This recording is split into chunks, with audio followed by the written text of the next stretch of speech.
La présence du professionnel de santé est bien évidemment indispensable lors de l'expertise.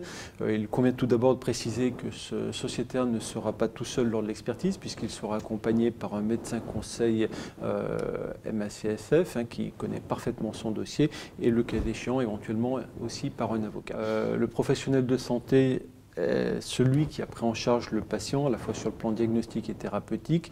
Et lors d'une expertise, l'expert va être amené à s'intéresser aux conditions de prise en charge et le professionnel de santé, le sociétaire, est celui qui sera le mieux à même de répondre à toutes ces questions concernant tant le diagnostic que le traitement mis en œuvre et bien évidemment l'information délivrée.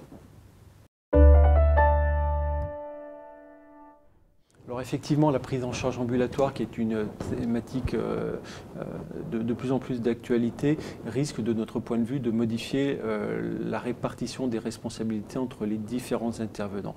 Pour bien comprendre, lors d'une prise en charge ambulatoire, le patient va rentrer le matin dans un établissement de soins et repartir dans les suites de son intervention en fin de journée. Cette prise en charge concerne à la fois l'établissement de santé, l'anesthésiste, le chirurgien, mais également le médecin traitant qui assure la suite des soins. Et on comprend très bien que dans le cadre de la prise en charge ambulatoire, le patient, lorsqu'il regagne son domicile, sera davantage pris en charge par le médecin traitant. Et nous pensons qu'il risque d'y avoir une augmentation des responsabilités qui incombent au médecin traitant. Raison pour laquelle, dans le rapport annuel, nous souhaitons mettre un point de vigilance sur cette prise en charge ambulatoire qui va complètement redéfinir le parcours du patient.